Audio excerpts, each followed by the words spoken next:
Thank you, and start off by thanking Joe for making the invitation to myself and Pader, and to say hello to Pader, who I believe is watching this on the live web from Valencia in Spain, and I would gladly swap with him right now, I can promise you.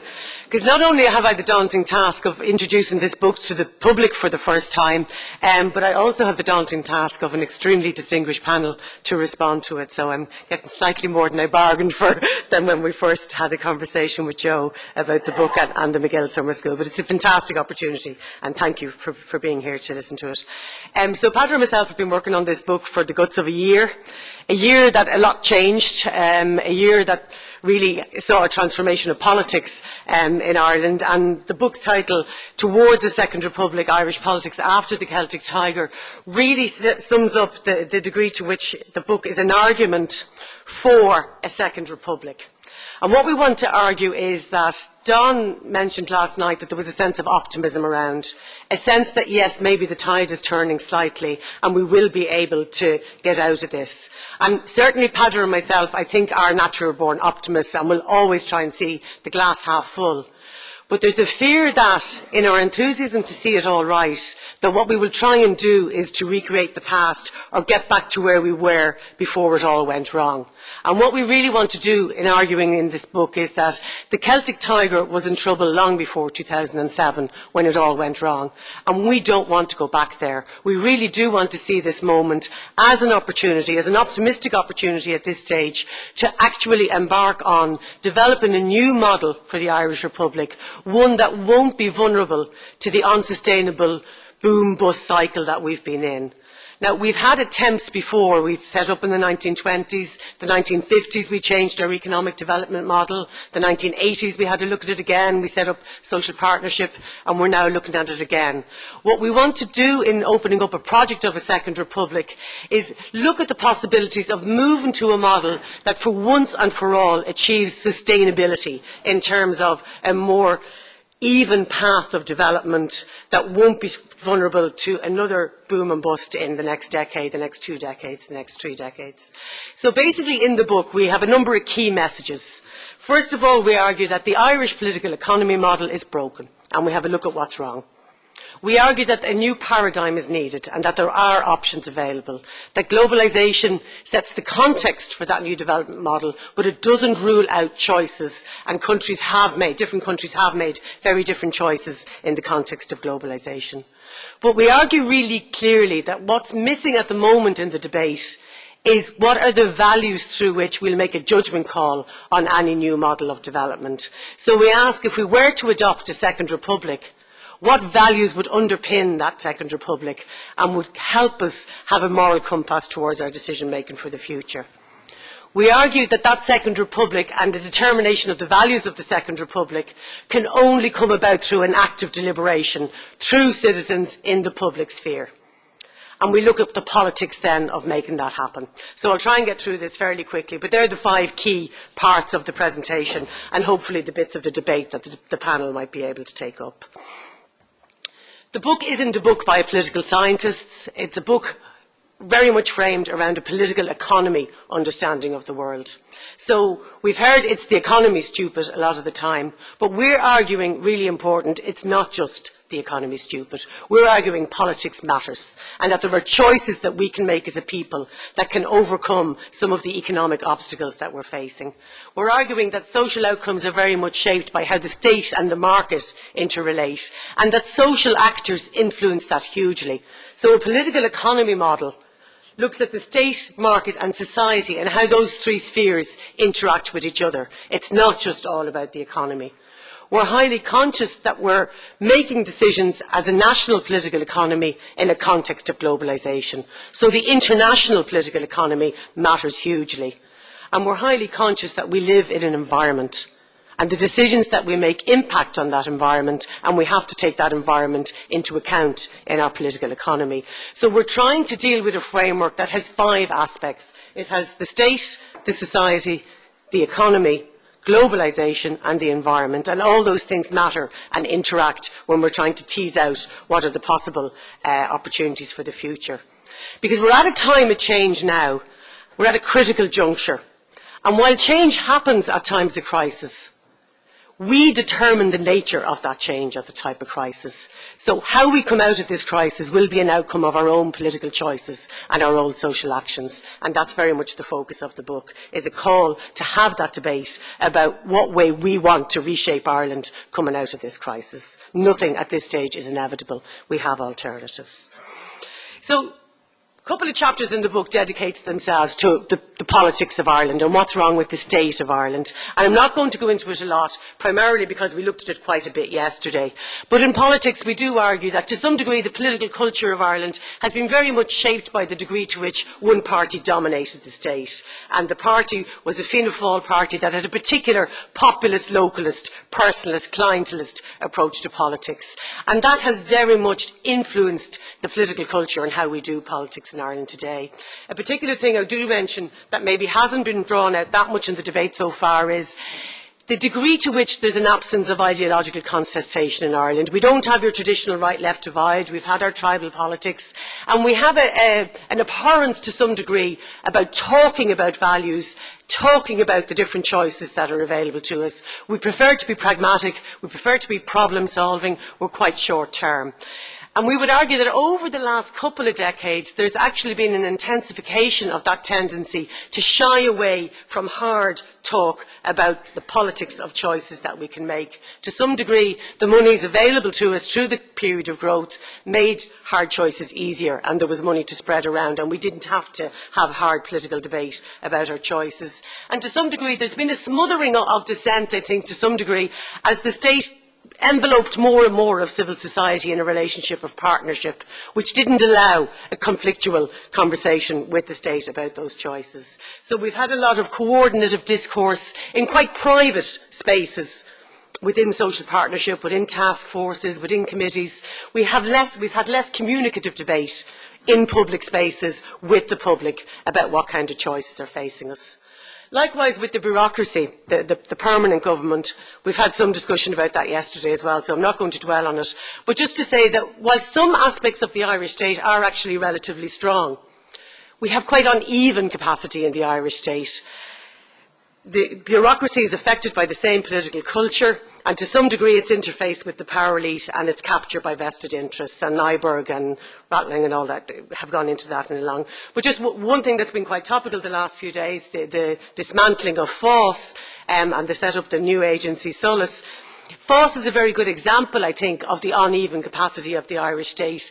It's a very good example of an agency that was developed by the Irish state in a certain political culture. And Nigel Boyle says it very well. When FÁS was allowed to develop as a kind of Swiss Army model for the Irish state, it could do a lot of things as an agency, and it was a handy, pragmatic agency through which to spend European funding. But like a Swiss Army knife that can do a lot of things, it doesn't do any one thing very well. So we have a sort of ambiguous capacity there in terms of its capacity to deliver what's needed for development. And the last thing, and I think that hasn't come out enough in our discussion about what's wrong with the Irish state, is the fact that it's a very, very gendered state. It's still a patriarchal state in both its politics and its bureaucracy and its economy. That really has a lot of contribution to the type of political culture that we have. And I think the degree to which gender inequality has been an undercurrent informing the development of the crisis, but also perhaps informing the way we're responding to the crisis, maybe is underappreciated and could get more focus in debate. So that's what's wrong with the state. What's wrong with the Celtic Tiger economic model? Look, there's a lot wrong, and we've had debates on the economy for the last few days, so I'm not going to dwell on it too lot. But we make three major fault lines are drawn out in the book. One, an over-reliance on a model that's highly contingent on foreign direct investment and doesn't pay enough attention to the development of indigenous industry. I think that's pretty clear to everybody now. But worryingly, in our responses to the crisis, we are continuing to depend very heavily on foreign direct investment as our major plank of economic development, and still, I think, not paying enough attention to developing indigenous industry. I've spoken already about the uneven capacity of the Irish state as one of the fault lines of the Irish state. And we also have a low tax model and an uneven tax base, and we know we're paying the price for that now in an unsustainable fiscal policy that collapsed very suddenly. With or without the crisis, we were arguing from the early 2000s that the Irish Celtic model was unsustainable. And we believed it was unsustainable in two primary factors. One, it was environmentally unsustainable because it was triggering a very, very high growth rate based on consumption, which at the end of the day is environmentally unsustainable, and that debate needed to be had about the Celtic Tiger model, both at a global level but also at a wider level around the nature of a consumption-led model that really is environmentally unsustainable. But the second thing that we said about it was that inequality was rising as that growth was happening, and that inequality itself is a primary driver of a speculative economy that leads to these kind of boom-bust cycles. And inequality was a very implicit value embedded into the Celtic Tiger model. Some of you may remember Michael McDowell's comments in 2004, where he argued that inequality wasn't only an inevitable outcome of the model of economic development we have, it was also a desirable outcome because it was proof your economy was going well if some people's income was rising so fast that it caused wider inequality to grow. So we were arguing all along before the crisis that this model wasn't the most desirable model, it wasn't the best model for Ireland, and in the longer term it was going to lead to environmental unsustainability and social unsustainability. And we would still argue that is the case. So the worrying things when we hear at conferences like this that, okay, get back to 2002, the supply side factors are still strong, it's really a matter of tweaking this or that, we're uncomfortable with that. We're optimistic that things are turning, but this is still the opportunity to make sure we don't go back to 2002. I suppose we're sort of applying it to saying that, look, if you had a car that kept breaking down, at some stage you have to accept that that car isn't going to work anymore and that you need a new model. Now, we can keep trying to keep the old car on the road again, fix it up, put on a few new spare tyres and get it back out there, or we can say, look, for once and for all, we're going to invest in a new one. We're at that stage. We have to make that choice. For those who are... This is Santa at a Christmas tree and he's asking a little child, have you been competitive this year? And I have to acknowledge Terence McDonagh as the source of that cartoon, and I took it without his permission. But we've been arguing a long time that one of the key social ills with the model of capitalism that we have is that we have made society residual to competitiveness. We have made competitiveness the overriding logic of all that we do, and we have forgotten about human development as a goal of our national project. State policy has created clear winners and losers. Some of the state policy has produced very good outcomes. I was the Assistant General Secretary of the National Organisation of the Unemployed when we had 300,000 unemployed. That job growth that came about, the lowering of unemployment to 4%, the virtual ending of long-term unemployment, we can't really appreciate the real difference that made to so many hundreds of thousands of families in this country who got hope again after the dark 80s and early 1990s. That job growth was really important, and we shouldn't forget the successes of the Celtic Tiger in that regard. But I would argue that we never used the advantages that we had in the economy when it was going well to really tackle the inequality. Now, I'm not going to dwell on this because we talked about it last night in relation to the extent of inequality in the education system.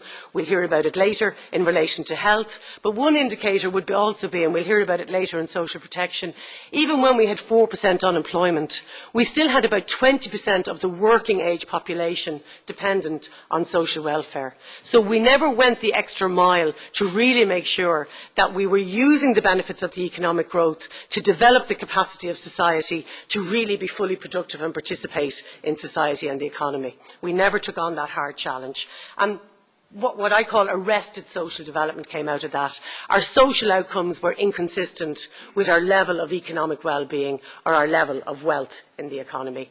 And we also had significant growth in a new class of rich that led to growing economic inequality and obviously linked to power inequality. So basically just a short argument about what's wrong with politics in Ireland, what's wrong with the economic model in Ireland, and what's wrong with the social outcomes that came from it, and trying to build up the argument in the book that we really do need to change the model, that it's not a matter of recapturing the model as it was in 2002, that won't be good enough, it won't get us where we need to go. So don't rebuild what we had. Use the opportunity, a bit like that idea with the Beveridge report, use the opportunity of coming out of World War II to really reframe what's required as a society moving forward. But that requires us to think long and hard about our values. Because you can't reframe you can't even pick a political reform model, an economic model, a social model, without knowing what you're trying to achieve. And you can't know what you're trying to achieve without having a firm sense of what values are driving your decision making. And it's been quite astounding, I think, every single day from the Taoiseach's address on Sunday night, at least a couple of speakers a day have picked up the theme of values as requiring serious public debate in Ireland. So all choices are informed by our underlying value base.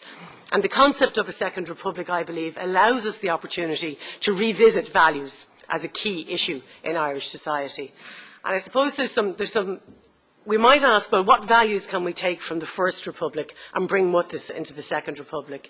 And herein, I think we have a very strong argument for the Second Republic, because I think to some degree, the First Republic never really enunciated a clear set of values through which to guide our economic and social development. I remember being with my daughter in France, in Antibes in France last year, 15-year-old, and she saw on the state secondary schools in France, they have liberty, equality, fraternity, the values of the French state, framing the door of the secondary schools. And she was reading it, and she said to me, "What have we got?" And I was struck to answer, because it couldn't immediately come to mind a value set that was the equivalent of what informed the development of French society. So to some degree, I think the absence of values in framing the First Republic, we did have values that were around uniting the Republic, we had values around the Irish language, but we didn't have values that could more easily inform economic and social development. In the absence of those values, I think very quickly church values dominated the early part of the First Republic, and as they waned, I think market values easily found a space in the vacuum of state values. So there aren't maybe so many foundational values that we want to take with us, because some of the foundational values that we had, we might choose at this stage to leave behind. And I'm thinking of the value of inequality that Michael McDowell promoted, maybe the deference to authority that we saw so clearly in the Cloynes, Murphy and Ryan report, and maybe the value of patriarchy, which still is very much underpinning some of the gender inequality that we have. There are also some foundational values that we've had in the First Republic that we may want to keep, but I believe maybe require reworking. So the value of community, I think we hear again and again, is still a very strong value in Ireland. But we might want to ask, what does living in a community mean in a 21st century, more urbanised, more diverse environment? So the values that, that debate has to be a very public debate. We've never really had the opportunity for that debate in the First Republic. And before you could really name a Second Republic, it would have to go through a public process of thinking about those values. And to some degree, there's a lot of tools that can help us think about those values and think about the role of citizens as activists in framing their own value system as a society. So, like from political theory, we have the work by Dahl and Leipart, who talk about what kind of values might underpin political institutions. From Republican theory, we have Petit and Honohan, and they're thinking about how values come out of Republican theory. And from equality theory, Baker and Lynch in UCD give us a lot of material and tools to think about it. So we're not starting with a blank sheet when we try and think about values. There are tools to help us. And Irish debate is ongoing about this. There's already lots of contributors, even in the last few days. But taking from that literature, I think what Peadar and myself have been trying to develop out is some values that would inform our vision of a Second Republic. And we call it a Second Republic because everybody's vision of it might be different. And we're only laying out our own stall. What we're trying to do in that is to start out a debate by showing you our values. But it's the debate about the values that's important. We're not trying to particularly set ours. It's a starting point. Some of the values that we draw on lead us to the idea that an open participatory public sphere is absolutely essential for a healthy society, politics and economy. And it's one thing, as I said, we've been lacking to some degree in Ireland. So a Second Republic would really need a healthy public sphere of open contestation of ideas, something that maybe we've lacked to date apart from spaces like this. We're equally clear that active citizenship requires some level of equality of those citizens. You can't have an active citizenship unless everybody has the resources in terms of literacy and numeracy, in terms of the competence and self-esteem, to be able to participate in that debate, in the politics of how they're governed. So to have a contestatory democracy, the education system has to be really, really spot on in terms of growing a civic-minded citizenship and one with the skills to actually participate in a democracy. So no model of development or democracy would be sustainable, we'd argue, unless it really attends to those issues of equality and human development through developing human capacity through education. It's also, we believe, a value about recognising and taking responsibility for our interdependence with each other. And whether that's about littering the streets or it's about the notion of us all being responsible for the children that exist in our society, it's about really, really recognising the interdependence of citizens and taking responsibility for that. It's not all about the state, it's not all about the market. It's also about recognising our intergenerational interdependencies as well. And from a gender equality perspective, I think drawing out a care ethic, a value of care underpinning our economic and social policies. Care of ourselves across the generations, our younger and our older generations, but also care of our environment. So we believe that these kind of values can help to prompt us to think more clearly about what kind of social and economic policies would deliver these kind of principles. So moving on then in the book, we try and apply those values to a reform agenda. And we ask ourselves, well, if you had value-led political reform in a second republic, what would it look like? And I suppose we'd make the argument that some of the debate about political reform in Ireland to date has been very driven by issues of accountability, effectiveness, efficiency, more effective government. We think it also needs more emphasis on issues of equality and participation. The debate has been very good to date, and I think, despite Micheál Martin's comments yesterday, that some of the reform agenda that is elucidated in the programme for government does have the potential to make a real difference around issues of accountability and effectiveness, but perhaps it hasn't focused enough on the issues of the equality of citizenship and participation of citizens. So there is, we would argue, if you had a process of rebuilding a second republic, that there would be an opportunity for constitutional revision, and that would be an opportunity to state those values clearly in a constitutional framework, the value of care, the value of children. Then moving on to the more institutional debate about political reform, and I'm happy to reflect that the book takes up some key issues in political reform that we believe are still outstanding.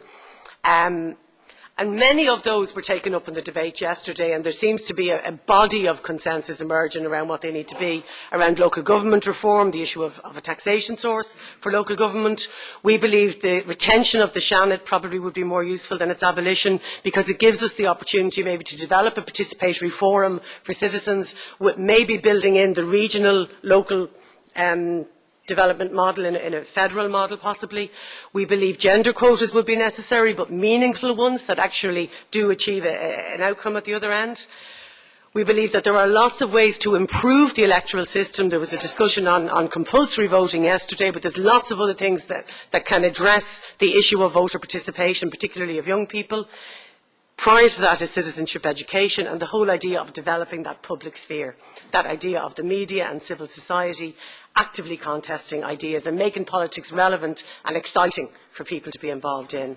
We also look at Northern Ireland, because if you're thinking about a second republic, an obvious question is, well, how does the Republican agenda, as it was traditionally known in Ireland, come into this space? And we would argue that, whilst it may not be a point in time now, that there is a way of developing these political reforms agenda so that they at least enable in the future, if and when a time arose, emerging into it. So, for example, if we were to retain the Seanad as a civic forum, there's the possibility of building that into a North-South civic forum along the lines originally intended in the Good Friday Agreement. So there's a way of building your new political institutions so they can anticipate down the road, if and when it happens, that merging in whatever shape it might happen.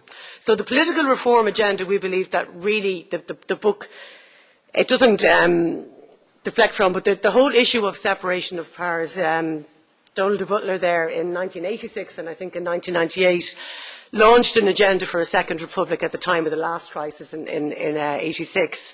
And key in the debate that he had was the idea of the separation of powers, and we discussed that a little bit the other day.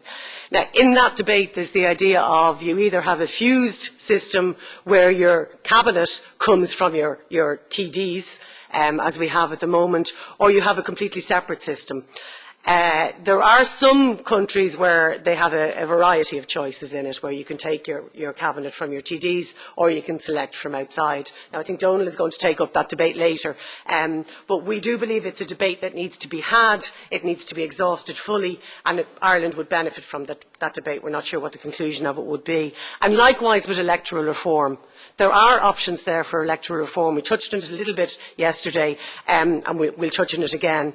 Our own sense in the book, and what we conclude, having exhausted the debate a little bit in the book on these two very big institutional issues, is that to some degree they may be not so much red herrings, because they are important debates, but we would rather see all the other stuff happen for definite than maybe put all our energy into a very exhaustive debate on the very big reform options, which may well be an inconclusive debate in the end. So we say, we'd rather see all this happen for sure than to exhaust the possibilities on the bigger institutional questions, but we do address them in the book.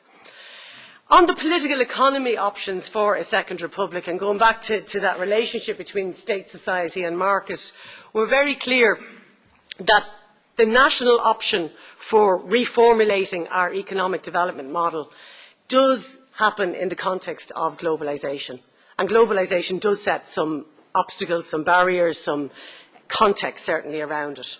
But what we want to argue is that our overarching goal for our economic and social development model should not be competitiveness. It should be the development of our humans, our society. We have to make the economy work for society. What we have been doing is making society work for the economy. Now, within an overarching development goal of human development, there are any number of varieties of capitalism or economic models that you can adopt. The one we have at the moment, and that we're leaning towards even in the discussions here, but I think that the Programme for Government articulates most clearly, is a neoliberal minimalist state model. So it affords a lot of primacy to the role of the market in driving the economy, and it talks about less statism, minimalist state, in relation to the role of the state in driving the development of the country. There are other options. One that we want to put on the table is a developmental welfare state model, where the role of the market is lessened to some degree and the role of the state is made more primary as the driver of development in the country. And there's also an ecological, environmental, steady state economy, where again the state has a very clear role in making sure that the economic development that we have is consistent with an environmental sustainability. Now, in any of these models, there are trade-offs to be had. For example, in the developmental social democratic model, it does tend to emphasise growth as a key driver of that model, and that does have implications for the environment. The ecological model assumes maybe less to no growth sometimes, but that may have implications for things like job creation and society. So we're not particularly saying it's one or the other of these models. What we're saying is that, to be clear, that we have choices about the model of development we have tools through which to discuss those choices, and that the choice that we adopt will fit our own national context and will have to be in the context of globalisation, but that we do have those choices. And I think to some degree what we're seeing even in the Programme for Government that we have is some trade-offs between a neoliberal minimalist state model, low taxation, small state, less government, but also a developmental social democratic model of the type that Rory Quinn was putting on the agenda last night, and that trade-off of really strong state capacity in steering the future of tertiary education. So a very clearly defined role for the state, recognising its responsibility to build the capacity of human development and not to leave it solely to the market. So already we're engaging in those two models to some degree. We would argue that the ecological steady state model isn't particularly heavily on the agenda of any country, but if we're taking peak oil and climate change seriously, as we would argue you need to, there's a wake-up call coming very soon that I think will elevate these models. And the other thing is, I said there are tools available conceptually to think about this, but we've also had these on the agenda of the Irish development debate for a long time. The National Economic and Social Council, for example, brought out a really useful report in 2005 called the Developmental Welfare State. CORE have done a lot of work on ecological and environmental models. So these debates are ongoing, but they're not public. They're in closed doors, they're in partnership, they're not discussed as part of our everyday politics, and that's what we're trying to do, is develop that out. And I hear a little bell there. So, in terms of developing that out, we would argue that the contestation of ideas is absolutely important. And that requires this emerging contested space. And I suppose we're happy to say, to some degree, that there is evidence in Ireland of citizens beginning to realise if we want this place to be better, we have to get involved in it. So you have organisations emerging like We the Citizen, like a Second Republic. Some of them say that they're value-free spaces, and what they want to do is bring citizens together so that they can participate and maybe evolve sets of values. Others bring people together to participate. McGill does, the Chambers Ireland, Irish Times had a big series on the Republic. Your Country, Your Call was another initiative. So there are lots of initiatives of trying to stimulate thinking, debate, development from citizens. We would argue that quite a few of them are framed in an understanding of a neoliberal model of development and assume that that's the way forward. Others are trying to put other developmental models on the agenda. So you have organisations like TASC, ICTU, Social Justice Ireland, various NGOs putting those kind of agendas on. And then in the more environmental sphere, you have organisations like Cultivate, FASTA, the Transition Towns Movement, Clough-Jordan, Showmish Free. So there are bubbles around the place that are heavily promoting those debates. For us, one of the problems is that they're not particularly talking to each other. So a lot of the work that's been done to try and promote different models of development is happening in very clustered spaces or in siloed spaces, and we're not getting that debate to the level of a public debate that could really bring about a tipping point in moving to a new paradigm of development. And that's one of our challenges now, is really developing that public sphere into a much more public space where more and more people are involved in that debate in a meaningful way. I'm going to skip that for reasons of time. I'm not going to skip this because I think it is important, because in our call for a public sphere, which is what I've just done, and our call for active citizens to be the driver of a means to a second republic, is very much influenced by our own understanding of how change happens. And we're indebted here to people like Colin Hay and Robert Cox, political economists who have studied this at a global level. And what they argue is actually quite simple, and I think can help understand better the process through which a second republic can come about. And at the risk of simplicity, it's simply that change happens when people have ideas or values that they want to promote, when they gather together as people, as interests to promote those values, and when they have institutions or spaces or places where they can bring those values as people to debate and to convince other people about. And to some degree, I've argued that Ireland is a country that in its first republic didn't engage enough around values and ideas, and we need to do that. It's a country where we had a lot of vested interests who were predominantly looking in a siloed way at their own sectoral interests. So our interests need to recognise our interdependency and begin to engage with each other more about their values. And it's a place where our institutions have tended to be quite closed to public debate and maybe focusing too much on a coordinated partnership approach that doesn't engage the voter or even to some degree the political parties. So I would be arguing that the institutions need to move away from a partnership model and into a more political open model of debate and contestation. So you need those three things working together for effective change to happen. So the politics of this, and this is my last slide to reassure, the politics of achieving a second republic, how would that happen? Now, on Monday at 11 o'clock, we opened up after the Taoiseach's address with this question: has Irish politics transformed? What can we say about contemporary Irish politics that it might achieve a sustainable political economy for Ireland? And I must admit, to some degree, I'm not that encouraged about what I heard there, because what I heard clearly was Frank Flannery identifying Fine Gael as moving to the right and arguing for less state, less role for the state, which can only imply to some degree more role for the economy, because he wasn't particularly talking about the role of citizens or society either. We heard about Fianna Fáil identifying themselves as a centre-left party, but very proudly still declaring that they're not blinded by ideology. Now that would seem to me to see a persistence of a pragmatic, value-free kind of political culture of old. So I'm not convinced that there's an agenda in either of those two parties that could see its way to thinking big about a sustainable, very significant paradigmatic shift. That leaves you the possibility of maybe the emergence of a left-right cleavage in Irish politics. Noel Whelan put that on the table. But the absence of a green agenda, and that will be quite worrying. So the future of green politics in Ireland needs to come in. And there is the possibility still, of course, of a new party. So to some degree, politics, all has changed and nothing has changed at the same time. And the jury has to be out, I suppose, at the moment on whether we will be able to arrive at a government or a politically led project on equality and sustainability as a new model. So I don't think we should underestimate the amount of change that's happened, but I don't think we should overestimate it either. But it does mean that there's much to play for. And if our analysis of the capacity of the political system to deliver that change is right, it means that the play has to come from below.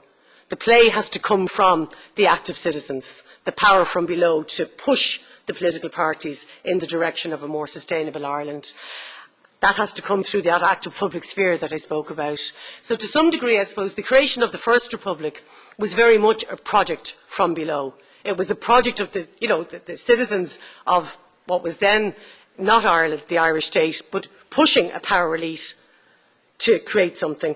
And I think we're again at that stage where we need to control our own destiny, and it's active citizenship that will bring us there.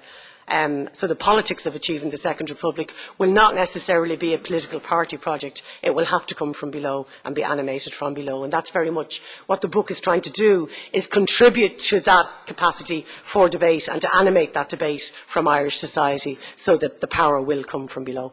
And I'll leave you with that notion. Thank you.